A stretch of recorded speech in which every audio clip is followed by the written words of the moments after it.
사회보험 활용법에 대해서 좀 말씀드리고 싶습니다. 우리가 기초생활보장 이렇게 얘기하면 많은 분들은 기초생활보장제도로 이해하기가 쉬운데, 헌법에서 말하는 기초생활보장이라는 것, 헌법에서 말하는 인간다운 생활을 할 권리를 누린다는 것, 헌법에서 말하는 국가는 사회보장, 사회복지 증진에 노력할 의무가 있다라고 말하는 때에는 기초생활보장제도에 한정되어서 말하는 것이 아니라 국민연금, 건강보험, 노인 장기요양보험, 산재보험, 고용보험과 같은 5대 사회보험을 다 포괄해서 말하는 거예요. 그리고 우리나라의 복지제도를 잘 살펴보면 사실은 공공부조가 차지하는 비중은 정말 이제 줄어들었고, 국민연금, 건강보험, 노인 장기요양보험 같은 것이 차지하는 비중이 엄청나게 커졌어요. 그런데도 불구하고 수많은 사람들이 자신이 보험료를 현재 내고 있음에도 불구하고, 또 대체로 부모가 보험료를 내면 그 가족은 보험급여를 받을 수 있는 건강보험이나 이런 제도들을 잘 활용하지 않는 경우가 많습니다. 저는 국민들이 이런 제도를 적극 활용했으면 좋겠습니다. 우선 국민연금은 18세 이상 모든 국민은 하루라도 빨리 국민연금에 가입해야 됩니다. 많은 정치인들이 지금 국민연금을 그대로 두면 언젠가는 기금이 바닥이 날 것이라고 걱정을 해요. 그리고 많은 국민들도 알고 있습니다. 그러니까 국민연금 기금이 고갈된다는데 왜 내야 돼? 이렇게 생각을 하시는데요. 국민연금 기금이 고갈되도록 절대 그대로 놔두지 않을 겁니다. 왜? 국민연금 기금이 고갈되지 않도록 하는 방법이 있어요. 보험료를 올리면 고갈이 안 됩니다. 그 다음에 국민연금을 과거에는 60세부터 노령연금을 탔는데 이제는 61세, 62세로 바뀌었고 곧 63세, 64세, 65세로 계속 바뀌어요. 자, 그런데 지금은 국민연금이 월 9%의 소득의 9%를 보험료로 내지만 곧 이제 12%나 언젠가는 15%나 이렇게 보험료율이 올라갈 것입니다. 그런데 9%만 내도 한 달을 쳐줄 때 내는 사람이 이익이겠습니까? 12%를 칠 때 내는 것이 이익이겠습니까? 그냥 나를 중심으로 생각하면 그냥 하루라도 빨리 가입하는 것이 이익이고, 하루라도 길게 가입하는 것이 이익이고, 한 푼이라도 많이 내는 사람이 이익이에요. 그래서 국민연금 기금을 걱정하지 마시고 나의 노후를 걱정하신다면 하루라도 빨리 가입하시기 바랍니다. 그런데 이걸 당사자가 이해한다는 것이 쉽지 않습니다. 저도 제 아내와 제 자녀들이 이제 대학생이 됐을 때 야 국민연금 가입해라 하니까 지금 쓸 용돈도 없어요 이렇게 얘기를 해서 야 용돈 좀 올려주면 그러면 국민연금 낼래. 근데 아버지 제가 국민연금 탈 때에는 기금이 고갈된다면서요. 그런 게 내야 답은 간단합니다. 보험료율이 반드시 올라갈 것입니다. 그리고 보험을 타는 연령이 늦춰질 겁니다. 그리고 경우에 따라서는 보험 급여를 받을 수 있는 비율도 낮아질지도 몰라요. 그런데 국민연금은 단 한 번도 약속한 국민연금을 안 준 적은 없어요. 그러니까 하루라도 빨리 가입하시기 바랍니다. 자, 건강보험은 가입자뿐만 아니라 피부양자도 요양급여, 건강검진, 요양비 등을 받을 수 있어요. 이게 무슨 뜻이냐? 국민연금은 많이 내면 많이 타고 적게 내면 적게 타도록 설계가 되어 있는데, 건강보험료는 내가 건강보험료를 매달 5만 원 내는 사람이나 50만 원 내는 사람이나 급여를 받을 때에는 똑같아요. 뿐만 아니라 보험료를 내는 사람이나 그 가족도 급여가 사실상 같습니다. 그런데 20살 이상의 대한민국 국민은 2년에 한 번씩 건강검진을 받을 수가 있는데 안 받는 사람이 태반입니다. 대부분 한 40세나 그 이상이 되거나 직장에서 건강검진 받으라고 2년에 한 번씩 통보해 주니까 그때야 받는 사람들이 많은데 그러실 필요가 없습니다. 뿐만 아니라 건강검진 받을 때 뭐로 오셨어요? 건강검진 받으러 왔습니다. 그러면 진짜 기본만 해줘요. 그러면 어떻게 하느냐?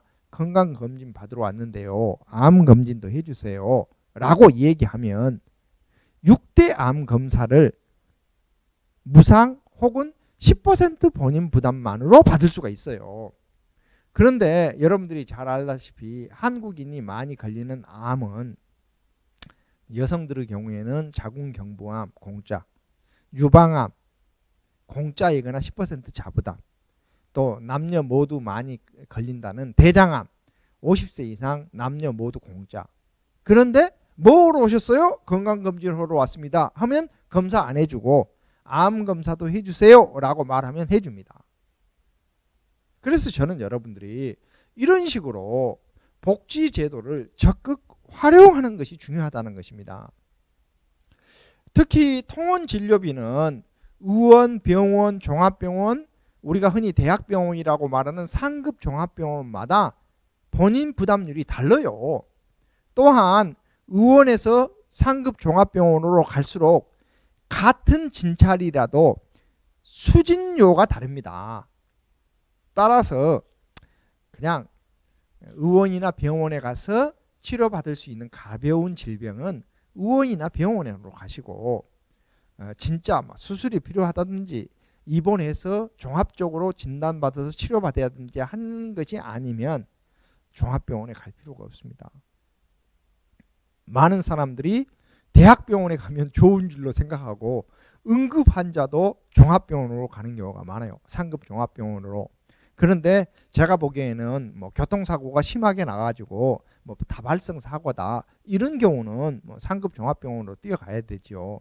그런데 열나는 정도다 그러면 그냥 가까운 병원에 가셔요. 왜? 상급 종합병원은 오는 순서대로 치료를 해주는 것이 아니라 응급순으로 치료를 해줘요. 그러니까 먼저 가도 이거 별거 아니네 하면 치료를 즉시 받을 수도 없습니다.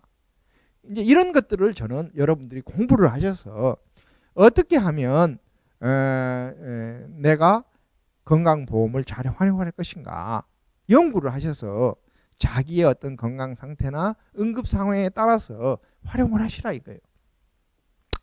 입원비는 본인이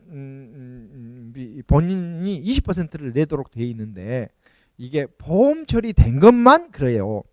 보험 처리가 안 되는 비급여, 간병비 이런 것은 이제 본인이 다 내야 됩니다. 그래서 예를 들어서 병원에 고를 때에도 간호간병 통합 서비스라는 것을 하는 곳이 있어요. 그러면 간호간병 통합 서비스를 하는 곳에 가면 간병비가 크게 저렴하게 들어갑니다.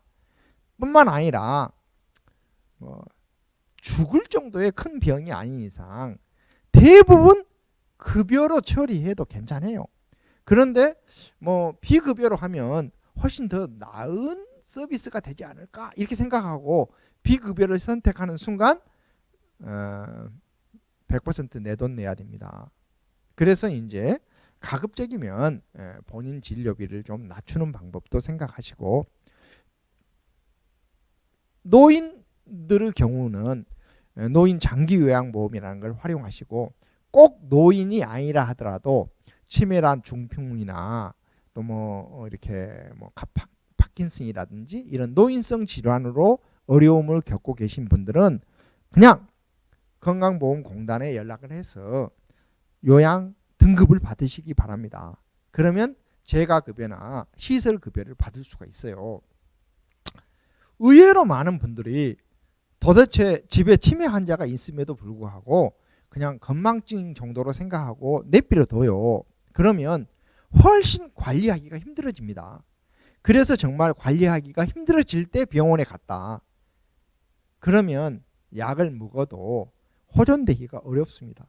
그런데 인지 정도가 좀 낮아질 때 일단 치매 선별 검사를 해서 치매 등급이 나왔다. 그러면 일단 무조건 약도 좀 드시고 재가 급여도 활용하고 예를 들면 뭐 주간보호센터도 다니시고 하면 인지 능력이 굉장히 많이 보정이 되고 일상생활이 상당히 되고 또 많은 부분을 가족 아닌 다른 사람의 도움을 받아서 처리하기 때문에 훨씬 더 가족들의 삶의 질도 높아져요. 그리고 어르신들도 혼자 우두커니 있으면 쉽게 지능이 낮아지고 일상생활 능력이 떨어지는데 또 낮 시간에 다른 분들하고 이렇게 접촉을 하다 보면 훨씬 생활 능력이 좋아지거든요.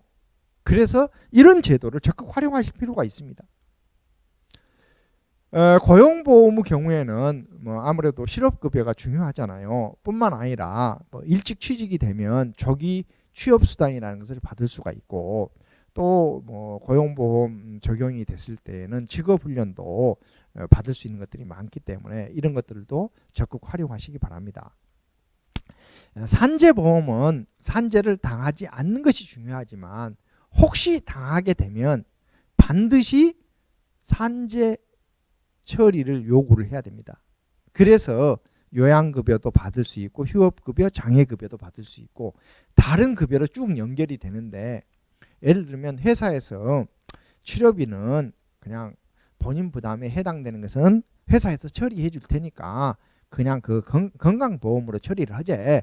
이렇게 하면 그냥 대수롭지 않게 생각하고 건강보험으로 처리를 하고 목돈으로 자부담금을 받았다 하더라도 나중에 후유장애가 생기면 건강보험으로 처리를 하면 산재인지를 증명하기가 어렵습니다. 그래서 저는 그렇게 얘기합니다. 그냥 먹큐름 바를 정도의 사고는 그냥 건강보험으로 처리하지만 혹시 입원해야 될 정도이고 나중에 후유장애가 생길지도 모른다. 그러면 좀 산재로 처리해달라고 요구하시기 바랍니다.